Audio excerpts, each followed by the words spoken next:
मैं हूँ आपकी टीचर राबिया। ठीक है, आज हम पढ़ेंगे 1.3 क्लास 9th की मैथ का। हम आज कौन सी एक्सरसाइज पढ़ेंगे? 1.3। ठीक है, इसके मैंने डिस्कशन अपनी जो पहले वीडियो बनाई थी उसके अंदर आपको सॉल्व किए थे। आज हम करेंगे क्वेश्चन नंबर 6। ठीक है, जो हमने पहले क्वेश्चन किया बस उस एक्सरसाइज से आपने वही क्वेश्चन करने हैं। मैं आपको वही क्वेश्चन करवा रही हूँ जो इस एक्सरसाइज के अंदर इंपॉर्टेंट क्वेश्चन होते हैं। ठीक है, अब क्वेश्चन नंबर 6 है, ये मोस्ट इंपोर्टेंट शॉर्ट क्वेश्चन है। ठीक है ना, इसके दोनों पार्ट में से एक पार्ट लाजमी पेपर में आता है। ये शॉर्ट में भी आ सकता है, इसको आप लॉन्ग के लिए भी तैयार करेंगे। ठीक है, हम फर्स्ट पार्ट इसका स्टार्ट करेंगे। फर्स्ट पार्ट है हमारा 3a - 2b। आपने इसकी वैल्यू फाइंड करनी है। ठीक है, अब उसके हमें a और b की वैल्यू हमें दी हुई है। ठीक है, अब हमने इसको सॉल्व करेंगे। यहाँ पे लिखेंगे 3a - 2b। ठीक है, आपने इसको लहदा से मल्टीप्लाई करके बाद में माइनस करते हैं। ये आपके पास इतना टाइम नहीं होता कि आप इसे लहदा जरब करें फिर इसमें माइनस करें। ठीक है, आपने क्या करना है, जैसे फार्मूला लिखा हुआ है आपने इसी तरह ही वैल्यू दर्ज कर देनी है। जैसे फार्मूला लिखा हुआ है 3a - 2b लिखा हुआ है ना, आप इसमें कैसे लिखेंगे? पहले 3 लिखेंगे, फिर किसकी वैल्यू आ जाएगी? 3 के साथ a की वैल्यू। a की वैल्यू क्या दी हुई है? 1 - 2 3 4। क्या दी हुई है? 1 - 2 3 4। उसके बाद क्या लिखा हुआ है? माइनस लिखा हुआ है ना, आप यहाँ पे क्या लिखेंगे? -2। ये 2 है। उसके बाद किसकी वैल्यू आएगी? b की। तो आप यहाँ पे b की वैल्यू दर्ज करेंगे। b की वैल्यू हमारे पास क्या है? 0 7 -3 और 8। ठीक है, आपने यहाँ पे वैल्यू दर्ज कर देनी है। अब देखिए, ये बहुत ही सिंपल मेथड है इस क्वेश्चन को करने का। अक्सर बच्चे पहले मल्टीप्लाई करते हैं फिर से माइनस करते हैं तो वो गलत हो जाता है। आपको ये बिल्कुल राइट मैंने आपको मेथड बताया, आपने जैसे फार्मूला लिखा हुआ है वैसे लिख देना है यहाँ पे। अब देखिए, ये जल्दी भी हो जाएगा और इसमें कोई मिस्टेक भी आपकी नहीं होगी। हम 3 को अब अंदर मल्टीप्लाई करेंगे ना, क्योंकि ये बाहर 3 है, 3 को 1 से मल्टीप्लाई करेंगे। ठीक है, 3 × 1 3 × -2 3 × 3 3 × 4, क्योंकि जो वैल्यू बाहर है वो सब के साथ क्या हो जाएगी? मल्टीप्लाई। अब 2 को भी अंदर क्या करेंगे? हम मल्टीप्लाई करेंगे। -2 को मल्टीप्लाई करेंगे किससे? 2 को मल्टीप्लाई करेंगे 0 को, 2 को मल्टीप्लाई करेंगे 7 से, 2 को मल्टीप्लाई करेंगे -3 से, 2 को मल्टीप्लाई करेंगे 8 से। ठीक है, हमने क्या किया? 3 को भी अंदर मल्टीप्लाई कर दिया, 2 को भी। अब हम इसे सॉल्व करते हैं। 3 1 3 3 3 9 3 2 6। ये प्लस माइनस -6, 3 4 12। ठीक है, ये -2 को 0 से मल्टीप्लाई करेंगे 0, 2 को 3 से करें -6, 2 को 7 से मल्टीप्लाई करें क्या आता है? 14, 2 को 8 से करें क्या आता है? 16। अब दरमियान में क्या लिखा हुआ है? आपने इसे क्या करना है? माइनस करना है। ठीक है ना, ये अब आपने इसे क्या करना है? माइनस करना है। ठीक है, अब हमने इसे क्या लिखेंगे? 3 - 0 -6 -14 -6 -14। अब क्या आएगा? 9 माइनस है, ये भी माइनस है, तो आप इसे ब्रैकेट में लिखेंगे -6। यहाँ पे अक्सर बच्चे मिस्टेक करते हैं, इसको माइनस कर देते हैं, लेकिन ये इसके साथ भी माइनस होता है, ये भी माइनस, तो माइनस माइनस प्लस आएगा। ठीक है, 12 - 16। अब इसको माइनस करें, हमारे पास क्या आंसर आएगा? इसका आंसर क्या आएगा? 3 माइनस माइनस प्लस 9 और 6 कितने होते हैं? 15। ठीक है, कितने हो जाएंगे ये? 15 -6 -14 कितने होते हैं? माइनस के 20। ठीक है, माइनस के क्या होते हैं? 20। ये 16 है, ये 12 है। 16 में से 12 को हम निकाल दें तो कितना बचता है? -4। ठीक है, ये क्या आ गया हमारा आंसर। अब मैंने इनके साथ माइनस क्यों लगाया? क्योंकि इसमें देखिए करते हम इससे जमा है, लेकिन इसके दरमियान बड़े के अलावा नफी 14 है, नफी 16 है, इसके साथ क्या लिखेंगे? नफी। ठीक है ना, ये मोस्ट इंपोर्टेंट क्वेश्चन है। ये लॉन्ग में अक्सर दोनों क्वेश्चन आते हैं। लॉन्ग में जैसे पार्ट ए और बी बने होते हैं ना, पार्ट ए में या बी में ये आ सकते हैं। इसे शॉर्ट में वो दे सकते हैं, लॉन्ग में भी दे सकते हैं। दोनों के लिहाज से आपने दोनों क्वेश्चंस को करना है। ये हमने इसका फर्स्ट पार्ट किया, अब हम इसका सेकंड पार्ट करेंगे। ठीक है, नंबर 6 का पार्ट नंबर 2 करेंगे। ठीक है, ये भी वर्ड नंबर 1 की तरह ही सेम है, लेकिन इसमें क्या लिखा हुआ है, ए का ट्रांसपोज बी का ट्रांसपोज। इसका मतलब है पहले हम इनके ट्रांसपोज लेंगे, उसके बाद हम इन्हें मल्टीप्लाई करेंगे। ठीक है, सबसे पहला काम आपने यही करना है कि ट्रांसपोज लेते हैं। अक्सर बच्चे क्या करते हैं, ज़रब करके फिर ट्रांसपोज लेते हैं, फिर माइनस करते हैं। इस तरह वो ज्यादा लॉन्ग मेथड हो जाता है और इतना टाइम नहीं होता आपके पास एग्जाम में। ठीक है, आप क्या लिखेंगे, पहले फार्मूला लिखते हैं 2a ट्रांसपोज -3b ट्रांसपोज। ये हमने फाइंड करना है ना, तो सबसे पहले हम इनके ट्रांसपोज ले लेते हैं। a की वैल्यू लिखेंगे, a की वैल्यू हमारे पास क्या है, 1 -2 3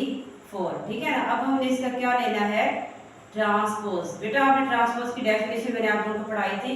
ट्रांसपोज क्या होता है, जो रो को कन्वर्ट कर देता है कॉलम में और कॉलम को कन्वर्ट कर देता है रोज में। ठीक है, आप यहाँ पे जो पहली रो है, इस रो को हम किस में कन्वर्ट कर देंगे, कॉलम के अंदर। तो ये हमारा क्या होता है, ट्रांसपोज। हमने रो को कॉलम में चेंज कर दिया, अब इस रो को भी कॉलम में चेंज कर देंगे। अब हम b की वैल्यू लिखेंगे। b की वैल्यू हमारे पास क्या है, 0 7 -3 8।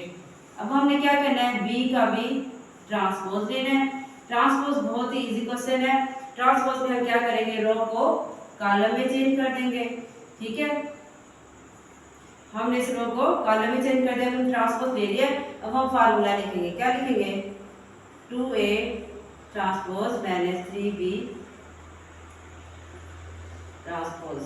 अब 2 है, उसके बाद क्या, किसकी वैल्यू आप लिखेंगे, a के ट्रांसपोज की।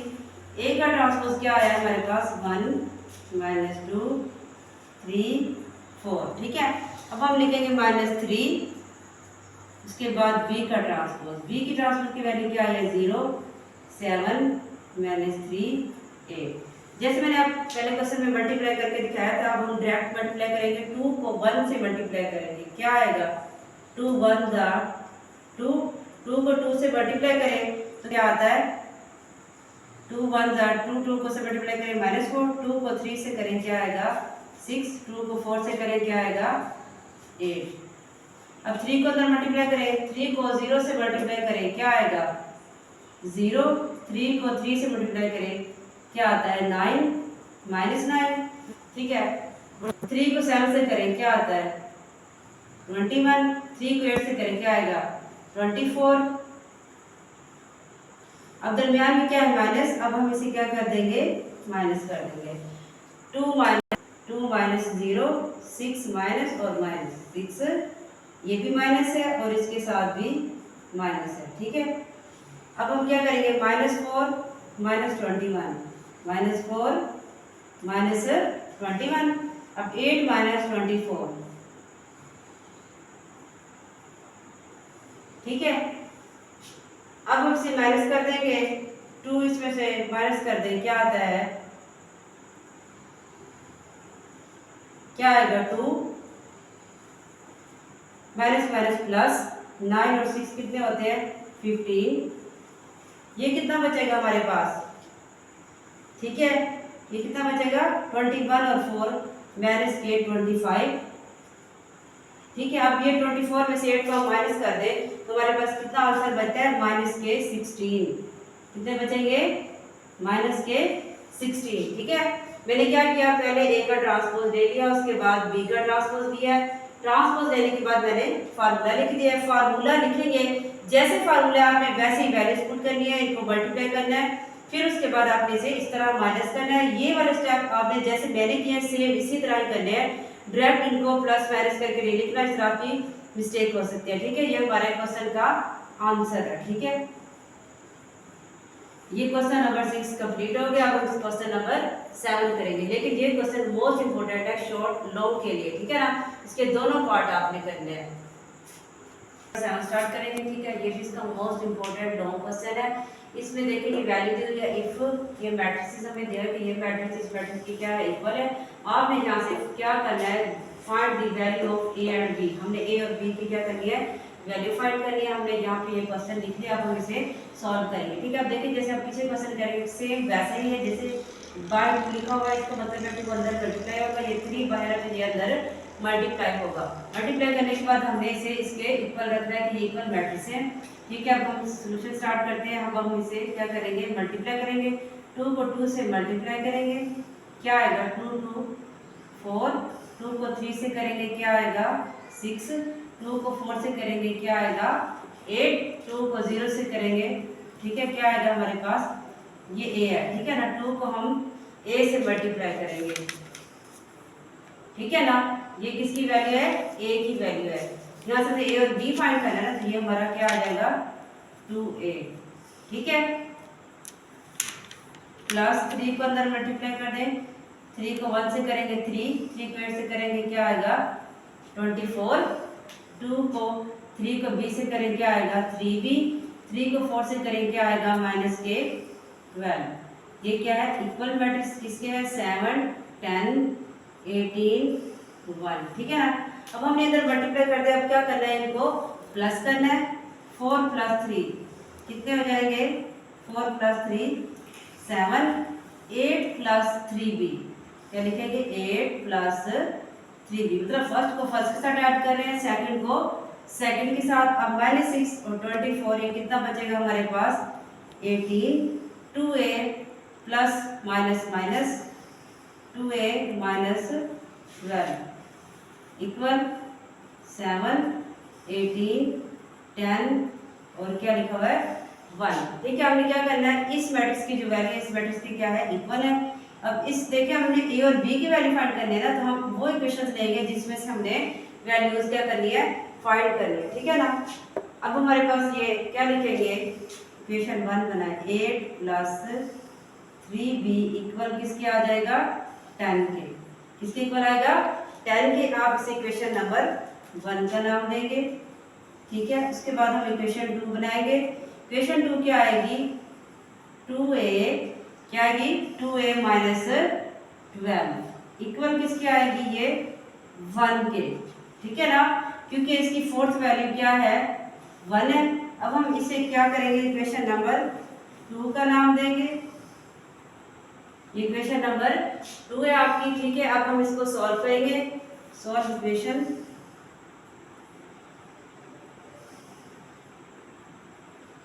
इक्वेशन 1 को सॉल्व करते हैं 8 + 3b = 10। अब 3b हमने फाइंड करना है, तो 8 को हम इक्वल के दूसरी साइड पे ले जाएंगे, क्या हो जाएगा -8।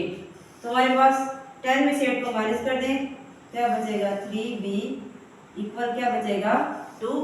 ये इधर मल्टीप्लाई और इधर आके क्या हो जाएगा डिवाइड हो जाएगा। इसका क्या आंसर आएगा 2/3, ठीक है। इसका आंसर क्या आया 2/3। ये हमने इक्वेशन 1 सॉल्व की। अब हम इक्वेशन नंबर 2 सॉल्व करेंगे।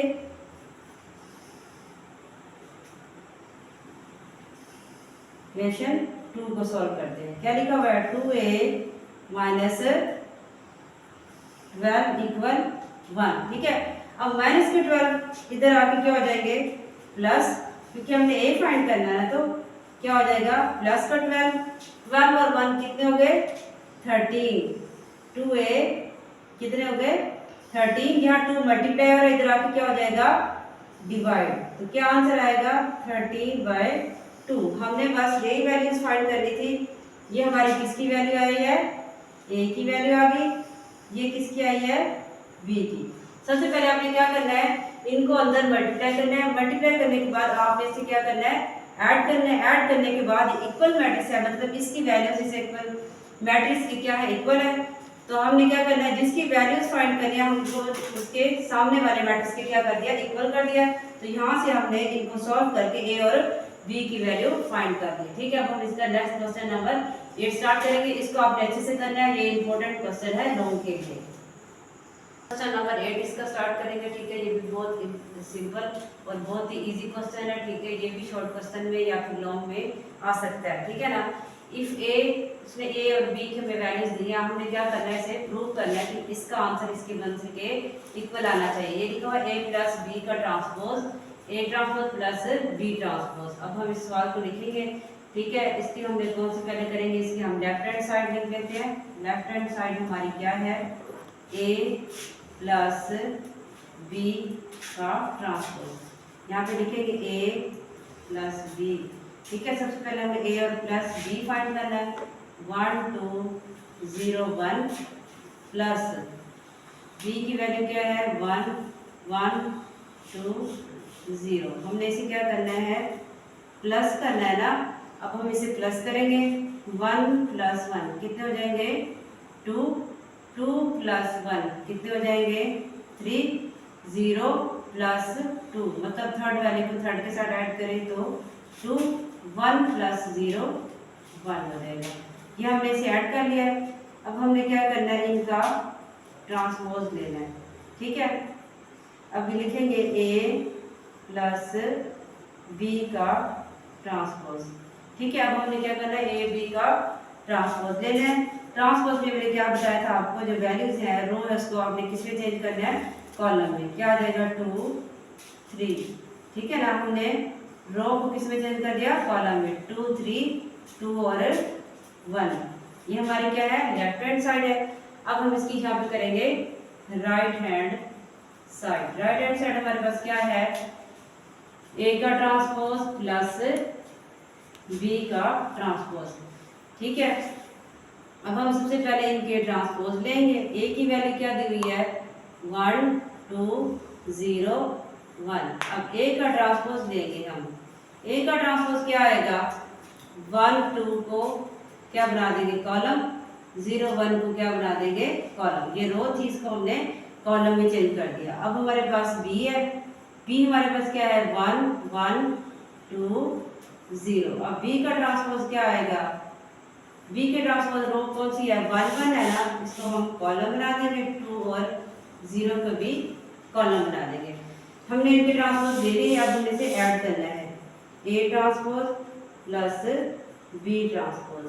ए ट्रांसपोज की वैल्यू 1 0 2 1 प्लस 1 2 1 0। अब हम इसे क्या करेंगे जमा करेंगे। ठीक है, 1 को 1 में ऐड करें क्या आता है 2, 0 को 2 में ऐड करें क्या आता है 2, 2 को 1 में ऐड करें क्या आता है 3, 1 को 0 में ऐड करें क्या आता है आंसर 1। अब देखिए हमने ये फाइंड कर लिया लेफ्ट हैंड साइड और राइट हैंड साइड। अब हमने प्रूव करना था कि right hand side left hand side की इक्वल आनी चाहिए। अब इसका आंसर देखें और इसका आंसर दोनों सेम है, इसका मतलब है हेंस प्रूव्ड। क्या लिखेंगे आप hence proved LHS equal RHS। ठीक है ना, ये बहुत इजी क्वेश्चन है। इसी तरह इसका आपने सेकंड पार्ट करना है, वहां पे आपने क्या करना है इसको माइनस करना है। अब हम इसका सेकंड पार्ट करेंगे। ठीक है, तो पार्ट नंबर 2 स्टार्ट करेंगे। ठीक है, अब हम इसका पार्ट नंबर 2 स्टार्ट करेंगे। ये लिखा हुआ A - B transpose equal A transpose minus B transpose. हमने इसकी लेफ्ट हैंड साइड सबसे पहले कर लिया कि ये लिखा हुआ A - B का ट्रांसपोज। ठीक है ना, आपने क्या करना है सबसे पहले इनको माइनस करना है, ब्रैकेट सॉल्व करनी है। A - B, A की कीमत क्या है आपके पास 1 2 0 1 माइनस क्या लिखेंगे B की वैल्यू 1 1 2 0। ठीक है, अब दरमियान में क्या लिखा हुआ है माइनस करना है ना हमने, तो 1 - 1 क्या हो जाएगा 0, 2 - 1 1 हो जाएगा, 0 - 2 क्या आ जाएगा -2, 1 - 0 क्या आ जाएगा 1। ठीक है, अब हमने क्या करना है इसको माइनस कर लिया है। अब आपने क्या करना है इसका ट्रांसपोज लेना है। नेक्स्ट स्टेप में A - B क्या लिखेंगे ट्रांसपोज। ट्रांसपोज ले लें, रो को कॉलम में चेंज करना है। क्या आएगा 0 1, ये रो थी कॉलम बना देंगे, इस रो को भी हम कॉलम बना देंगे। ये हमारी क्या लेफ्ट हैंड साइड है। अब हमने इसकी राइट हैंड साइड करनी है। ठीक है, राइट हैंड साइड हमारे पास क्या है राइट हैंड साइड लिखनी है A transpose minus B transpose. अब हमने क्या करना है इनके पहले ट्रांसपोज लेने हैं। ट्रांसपोज हमने पिछले क्वेश्चन के अंदर लिए थे, यहाँ पे पहले दोबारा ले लेते हैं। A की कीमत क्या है हमारे पास 1 2 0 1। A का ट्रांसपोज देंगे यहाँ पे क्या आएगा 1 2, रो को कॉलम में चेंज कर रहे हैं, रो को किसमें कॉलम में चेंज करेंगे। अब हम B का लेंगे, B की वैल्यू है 1 2 0। ठीक है ना, अब हम इसका क्या लेना है ट्रांसपोज लेना है। ट्रांसपोज ले क्या आता है 1 1 2 और 0। अब हमने इनके ट्रांसपोज ले लिया, अब हम क्या लिखेंगे, A transpose minus B transpose. A transpose A 1 2 0 1 minus B transpose क्या आया 1 2 1 0। अब हम इसे माइनस करेंगे, 1 माइनस 1 0 0 माइनस 2 क्या आएगा हमारे पास माइनस 2 2 माइनस 1 1 1 माइनस 0 1, ठीक है ना। अब हमारे पास देखें हमने इसे माइनस कर दिया A transpose minus B transpose. अब देखिए हमारे पास लेफ्ट हैंड साइड और राइट हैंड साइड का आंसर सेम आ रहा है। हम यहाँ पे क्या लिखेंगे, हैंस प्रूव्ड। हमने साबित कर दिया कि LHS इक्वल है RHS। ये बहुत इजी और सिंपल क्वेश्चन है। इसी तरह आप आपने इसके नेक्स्ट पार्ट करने हैं, ठीक है ना। उसमें से आपने क्या बताना है, सिमेट्रिक है या सीपी सिमेट्रिक, ठीक है। आपने सिमेट्रिक के बारे में पढ़ा हुआ है। अगर a की वैल्यू a के इक्वल आ जाए, सिमेट्रिक में हम क्या लिखते हैं, a वैल्यू का ट्रांसपोज किसके बराबर आ जाए, अगर हम इसका ट्रांसपोज लें a के इक्वल आ जाए वो सिमेट्रिक होगा। अगर a का ट्रांसपोज बराबर आ जाए माइनस a की, वो हमारा क्या होता है, सीक्यू सिमेट्रिक। इस तरह के आपने नेक्स्ट पार्ट करने हैं, ठीक है। ये इसका लास्ट क्वेश्चन था। अब हमारी एक्सरसाइज कंप्लीट हो चुकी है। इसमें मैंने आपको जो मोस्ट इंपोर्टेंट क्वेश्चन थे वो करवाया है। उम्मीद है कि आप लोगों को समझ आई होगी, ठीक है। आप मेरे चैनल को सब्सक्राइब करें जो बच्चे न्यू हैं, ताकि वो भी इससे फायदा उठा सकें, ठीक है। क्योंकि मैंने यहाँ पे बहुत ही इजी मेथड से आपको ये क्वेश्चन समझाए हैं, ठीक है। शुक्रिया। अपने फ्रेंड्स तक ये शेयर करें, वो भी इस मैथ को समझें। अल्लाह हाफिज।